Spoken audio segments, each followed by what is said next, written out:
ब्रेकनंतर पुन्हा एकदा आपल्या सर्वांचं मनपूर्वक स्वागत। आज आपण माहिती करून घेत आहोत ती स्थूलत्व आणि यावरती आधुनिक उपचार याबद्दल। यावर आज आपल्याला मार्गदर्शन करत आहे डॉक्टर मंजिरी पुराणिक। तुमच्या मनामध्ये जे काही प्रश्न असतील ते मी नक्कीच विचारा। पण कार्यक्रमाचा आपण पहिला फोन घेतोय। ज्योती आपल्याशी बोलतायत कोल्हापूरहून। हॅलो, नमस्कार।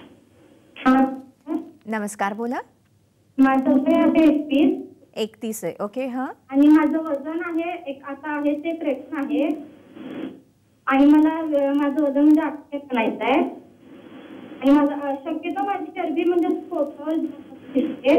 ठीक आहे। आणि माझी मला अशी जाणवते की चरबी भरपूर आहे आणि आहार पण अगदी माझा व्यवस्थित आहे आणि मी 5 फूट आहे आणि माझी अंदाजे किती असावं म्हणजे वजन तुमच्या मागणी आणि माझं खाणं पण अगदी व्यवस्थित असतंय, असं जेवण व्यवस्थित असतंय, व्यायामही असतो। आता असं कसं झालंय माझी खराब होत ना, मग माझ्या आईने मला दुपारी औषध त्यामुळे रात्री म्हणजे जाड झाली अशी आई म्हणते। मग मी ह्याच्यावर काय करावं? तुमचा प्रश्न खरं तर आमच्यापर्यंत व्यवस्थितरित्या ऐकू येत नाहीये, तरी सुद्धा एक साधारण आपल्या लक्षात आलं आहे की पोटावरची चरबी। डॉक्टर, तुम्ही नुकताच पोटावरची चरबी ह्या विषयावरती एक शोध निबंध तुम्ही केलेला होता की केम्ब्रिजमध्ये आणि कॅनडामध्ये। तर साधारणतः पोटाची जी ही चरबी आहे ही धोकादायक ठरते का? आता जेव्हा आपल्या शरीरामध्ये लठ्ठपणा येतो, म्हणजे जेव्हा चरबी साठते, तेव्हा ती चरबी जास्ती करून विशेषतः भारतीय वंशाच्या स्त्री पुरुषांमध्ये ती पोटावर जमा होते। जेव्हा चरबी ही पूर्ण शरीरावर जमा होते तेव्हा आणि जेव्हा शरीराच्या फक्त पोटावर जमा होते तेव्हा पोटावरची चरबी जास्त धोकादायक असते। तेव्हा आमच्या संशोधनातून असं दिसलेलं आहे की पोटावरची चरबी जेव्हा जास्त प्रमाणात वाढते तेव्हा शरीराला डायबिटीज, ब्लड प्रेशर ह्याचे धोके जास्त होतात। जेव्हा पुरुषांच्या पोटाचा घेर हा 40 इंचापेक्षा जास्त असतो आणि स्त्रियांचा 35 इंचापेक्षा जास्त असतो तेव्हा हृदयविकार आणि मधुमेहाचा धोका जवळजवळ 5 ते 15% प्रमाणात जास्त वाढतो। असं होतं कारण लठ्ठपणामुळे ट्रायग्लिसराइड्स आणि कोलेस्ट्रॉल वाढतात, रक्तातली जी साखर असते ती अनियंत्रित होते। त्याचबरोबर ज्यांना ऑलरेडी डायबिटीज आहे त्यांचा इन्सुलिनचं प्रमाण त्यांना डबल किंवा जास्त प्रमाणात घ्यायला लागतं। तर अशा प्रकारे जेव्हा चरबी पोटावर हळूहळू साठायला लागते तेव्हा तिच्यामुळे होणारे रोग हे जास्त दुर्धर असतात। आणि याचं कारण असं आहे की पोटावरची जी चरबीचे ज्या पेशी असतात तर त्याला ब्राऊन फॅट सेल्स म्हणजे 2 प्रकारच्या चरबीच्या पेशी असतात, एक तर सफेद रंगाच्या आणि दुसऱ्या तपकिरी रंगाच्या।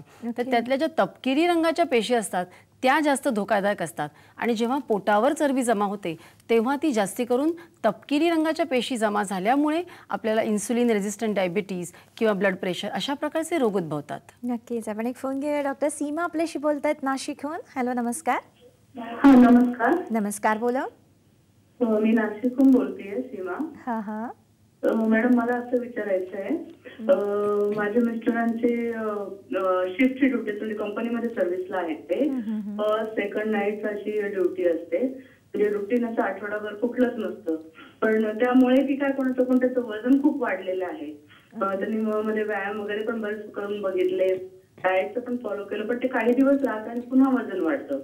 तसंच त्यांना सध्या सकाळी म्हणजे गरम पाण्यातून मध घेत आहेत आणि जिम जॉईन केलंय। त्यांनी आहार काय घ्यायला पाहिजे आणि घरी करता येईल असं काही व्यायाम करता येतील का? कारण रुटीनचा मेन प्रॉब्लेम होऊन जातो, नाईट शिफ्ट वगैरे जे आहे ना त्यामुळे फार रुटीनचा प्रॉब्लेम होतो। तर काय करता येईल त्यांना? नक्कीच सीमा, तुमच्या प्रश्नाचं आपण उत्तर जाणून घेऊया। डॉक्टर, त्यांना आपण थोडक्यात सांगूया कारण आहाराबद्दल आपण सविस्तररित्या नंतर जाणून घेणारच आहोत। तर सीमाताई, हा साधारणतः सर्वच पुरुषांचा प्रश्न आहे की त्यांना वेळ मिळत नाही, धड त्यांना डाएट करायला जमत नाही किंवा एक्सरसाइज करायला जमत नाही।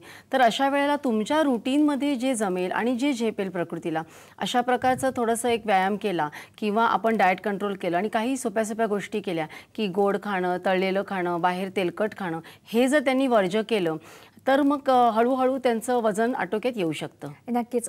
डॉक्टर, एक म्हणजे आहे की काही काही स्त्रियांच्या विशिष्ट भागावरती अशी चरबी साठते, तर हे विशिष्ट भागावरती चरबी साठण्याचं जे प्रमाण आहे हे कमी करणारं फ्रेंच तंत्रज्ञान जे आहे, टेक्नॉलॉजी तुम्ही इथे भारतात प्रथम आणली, याबद्दल जर आमच्या सगळ्या प्रेक्षकांना सांगा ना। पूर्वी असं व्हायचं की आपल्याला जर एखाद्या विशिष्ट भागावर जर चरबी असेल तर ती कमी करता येत नसे, कारण की तुम्ही जर डाएट केलं, एक्सरसाइज केलं तर विशिष्ट भागावरची चरबी काही कमी होत नाही आणि फक्त चेहऱ्यावरची किंवा बाकीच्या भागांवरची कमी होते.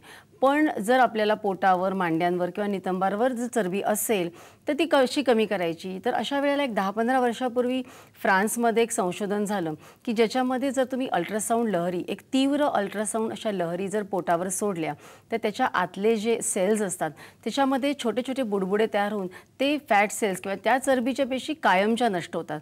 आणि हे अतिशय सुरक्षित आहे, खात्रीदायक आहे.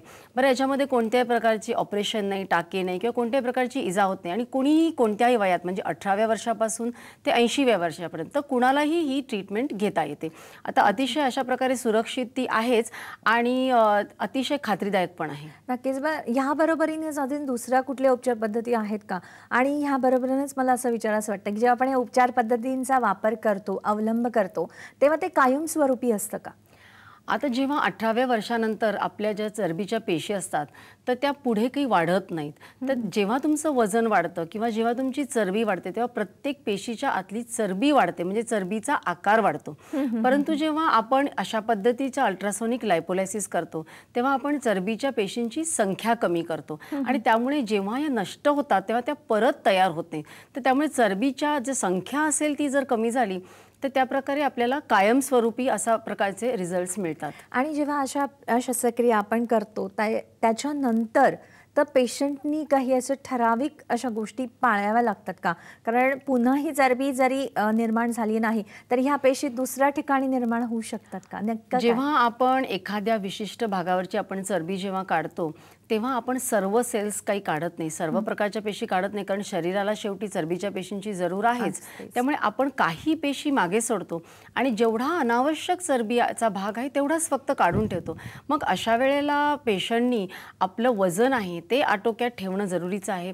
परंतु जर आपलं वजन जर त्या ट्रीटमेंटनंतर अतोनात वाढलं तर ज्या राहिलेल्या चरबीच्या पेशी आहेत त्याच्यामध्ये चरबी जमा होऊ शकते. त्यामुळे काहीही झालं तरी आपला आहार आणि आपला व्यायाम हे ठेवणं अतिशय गरजेचं आहे.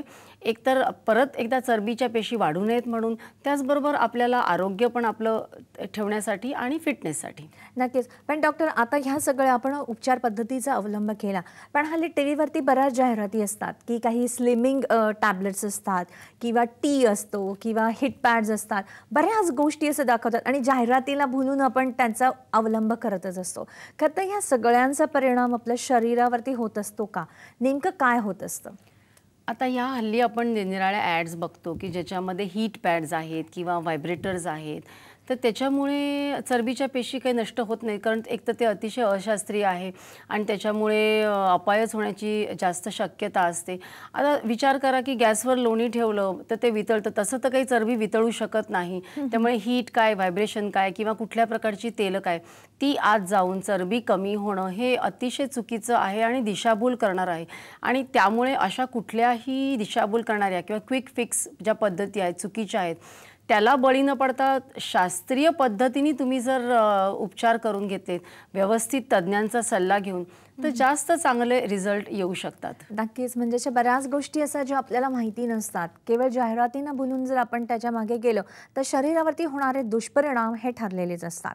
तर त्याच्यामुळे तुम्हाला जर वजन कमी करायचं असेल तर तुम्ही नक्कीच एका तज्ज्ञांचा सल्ला घ्या. अशा काही उपचार पद्धती देखील अवलंब आहेत, त्याचा देखील आपण वापर करू शकतो. अशा उपचार पद्धतींचा वापर नेमका कोणत्या पद्धतीने केला पाहिजे याबद्दल आपण अधिक जाणून घेऊया. आपण घेतोय छोटासा ब्रेक.